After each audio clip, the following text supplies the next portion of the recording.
আজি ইংৰাজী ৩০ নৱেম্বৰ তাৰিখে বৰগুৰিত নতুনকৈ নিৰ্মাণ কৰা তিনিচুকীয়া জিলা সাংবাদিক সন্থাৰ কাৰ্যালয়ৰ শুভ উদ্বোধন কৰে কেন্দ্ৰীয় ৰাজ্যিক মন্ত্ৰী পবিত্ৰ মাৰ্ঘেৰিটাই। আজি শুভ উদ্বোধন কাৰ্যসূচীৰ লগত সংগতি ৰাখি ভাষাৰ ওজা হেমচন্দ্ৰ বৰুৱা সোঁৱৰণী বৰ্ষজোৰা গছপুলি ৰোপণ আৰু প্ৰতিপালন কাৰ্যসূচীৰ অন্তৰ্গত নাহৰ গছপুলি ৰোপণ কৰে জ্যেষ্ঠ সাংবাদিক হিমেন ভট্টাচাৰ্যই। সহযোগিতা আগবঢ়াই পৰিৱেশ সুৰক্ষা সমিতিৰ কেন্দ্ৰীয় কাৰ্যকৰী সভাপতি দিগন্ত ভট্টাচাৰ্যই। আজি গছপুলি ৰোপণ কাৰ্যসূচীত পৰিৱেশ সুৰক্ষা সমিতিৰ জিলা সাংস্কৃতিক সভাপতি বিজয় মল্লিক, জিলা সম্পাদক ফটিক মৰাণ, জিলা সহকাৰী সম্পাদক মণ্টু দত্ত, জিলা সক্ৰিয় সদস্য বিশ্বজিৎ ৰয় উপস্থিত থাকে।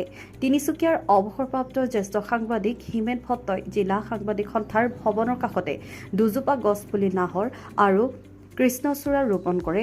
সহযোগিতা আগবঢ়াই জ্যেষ্ঠ সাংবাদিক শান্তনু গোস্বামী, জ্যেষ্ঠ সাংবাদিক কমল তালুকদাৰ আৰু সংবাদ কৰ্মী উমেশ সিং উপস্থিত থাকে। সাংবাদিক আছিলো আৰু এখন মোৰ গৃহ জিলা তিনিচুকীয়া। ইয়াত আমাৰ তিনিচুকীয়া জিলা সাংবাদিক সন্থাই 50 বছৰ অতিক্ৰম কৰিছে। সোণালী জয়ন্তী বৰ্ষ আৰু সোণালী জয়ন্তী বৰ্ষত মোৰ ৰাজ্যসভাৰ সাংসদ পুঁজিৰ পৰা 25 লক্ষ টকাৰে এটা আটক ধুনীয়া গৃহ নিৰ্মাণ কৰা হৈছে। আমাৰ তিনিচুকীয়া জিলা সাংবাদিক সন্থাৰ এইটো গৃহ প্ৰেছ ক্লাব। গতিকে মোৰ নিজে সাংবাদিক হিচাপে গৃহ জিলা হিচাপে বা ইয়াৰ যিসকল জ্যেষ্ঠ সাংবাদিকৰ পৰা প্ৰতিগৰাকী সাংবাদিকে মোৰ বাবে পৰম শ্ৰদ্ধেয়। কেৱল সাংবাদিক বুলি নহয়, সাংবাদিকতা হ'ল পবিত্ৰ এটা পেচা। গতিকে এটা খুব সুন্দৰ দিন আৰু মোৰ ভাল লাগিছে। একেবাৰে আশীতিকৰ জ্যেষ্ঠজনৰ পৰা একেবাৰে অনুজ, নতুনকৈ কেমেৰা লোৱা বা বোম লোৱা অনুজ সাংবাদিকলৈকে সকলো আজি একত্ৰিত হৈছে। উখল মাখল পৰিৱেশ। সোণালী জয়ন্তী বৰ্ষত আমাৰ তিনিচুকীয়া জিলা সাংবাদিক সন্থাৰ বাবে মোৰ কিঞ্চিত মানে অৱদানে যেতিয়া সকলোৰ মুখত এটা হাঁহি বিৰিঙাইছে, এটা স্থায়ী গৃহ নিৰ্মাণ হৈছে। গতিকে আমি ভাবোঁ, মই নিজেই আচলতে মইহে ধন্যবাদ জনাইছোঁ যে মই এই সোণালী জয়ন্তী বৰ্ষত সংযুক্ত হ'বলৈ পালোঁ এটা সুন্দৰ গৃহৰ উপহাৰ। এটা ভাল সময়ত আহিছে নহ'লে আৰু এক বৰ গুৰুত্বপূৰ্ণ বিষয় যে যোৱাকালি অসম বিধানসভাত জনজাতিকৰণৰ বিষয়টোৰ বিলখন আহিছে। এতিয়া আপোনালোকৰ সংসদলৈ যাব। ইয়াত এটা খুব সুন্দৰ সময়ত আপুনি ঠিকেই কৈছে। পৰহিৰ দিনটো আছিল আমাৰ সমগ্ৰ অসমৰ বাবে গুৰুত্বপূৰ্ণ দিন। 200 বছৰ যি ইষ্ট ইণ্ডিয়া কোম্পানী, ব্ৰিটিছ ৰাজ বা তাৰ পৰৱৰ্তী কংগ্ৰেছলৈকে কেৱল শাসন আৰু শোষণৰ বলি হোৱা আমাৰ চাহ জনগোষ্ঠীসকলে 200 বছৰৰ পিছত তেওঁলোকৰ নিজৰ যি ভূমি, সেই ভূমি সম্পূৰ্ণ অধিকাৰ প্ৰদান কৰিছে। 3,33,000তকৈ অধিক পৰিয়াল লাভান্বিত হ'ব। 200 বছৰ পৃথিৱীত তেনেকুৱা হোৱা নাই যে 200 বছৰ নিজৰ ভূমিৰ ওপৰত থকা বসুন্ধৰাৰ অধিকাৰ নাছিল।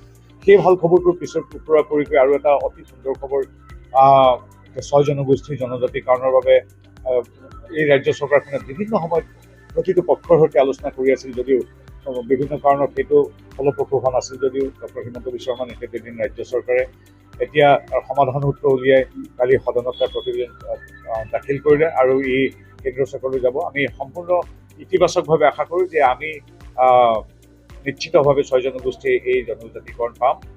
বাকী এতিয়া থকা জনজাতিবিলাকৰ 1.00001% যাতে হানিবিহীনি নহয়, তেওঁলোকৰ লাভ কৰি থকা সুবিধা ইত্যাদিৰ পৰা বঞ্চিত নহয়, সেই দৃষ্টিৰে আচলতে এইখন দিয়া হৈছে। আৰু মুখ্যমন্ত্ৰী মহোদয়ে নিশ্চিতি প্ৰদান কৰিছে যে যিয়ে হ'ব বৰ্তমানৰ ST-সকলৰ 1 বিন্দু ক্ষতি নোহোৱাকৈ হ'ব। গতিকে সকলোৰে বাবে উইন উইন চিটুৱেশ্যন। আৰু আমি ভাবোঁ এইটো এটা ঐতিহাসিক মুহূৰ্ত।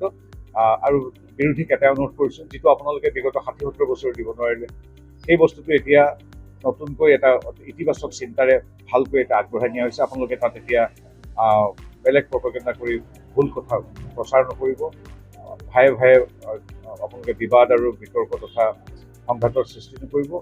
আপোনালোকে নোৱাৰিলে, আমাৰ বিজেপি চৰকাৰে পাৰিছে। ইষ্ট ইণ্ডিয়া কোম্পানী, ব্ৰিটিছ ৰাজৰ শোষণ শাসনৰ পৰা কংগ্ৰেছলৈকে নোৱাৰিলে, আজি আমাৰ বিজেপি চৰকাৰে মোদী ডাঙৰীয়াৰ সহযোগত ডক্টৰ হিমন্ত বিশ্ব শৰ্মা নেতৃত্বাধীন ৰাজ্য চৰকাৰে 200 বছৰ ভিতৰত চাহ বাগিচা লোকক মাটিখিনি দিছে। সেইবিলাক আপোনালোকে নোৱাৰিলে স্বীকাৰ কৰি লওক। কিন্তু এতিয়া এই সুন্দৰ পৰিৱেশ আপোনালোকে কলুষিত নকৰিব। মই বিৰোধীক আজিৰ দিনটোত বিষয়ে আহ্বান জনাইছোঁ, আপোনালোকে নিজৰ কাম কৰি যাওক, আমি কাম কৰি যাম। গতিকে আমি এনেধৰণে ৰাজ্যক সেৱা কৰি যাম। আপোনালোকে সমালোচনা কৰাৰ অধিকাৰ আছে, কৰি যাওক, কিন্তু পৰিৱেশ বিনষ্ট কৰিবলৈ কেতিয়াও চেষ্টা নকৰিব। আজিৰ দিনত তিনিচুকীয়াৰ পৰা অজয় শৰ্মাৰ ৰিপৰ্ট।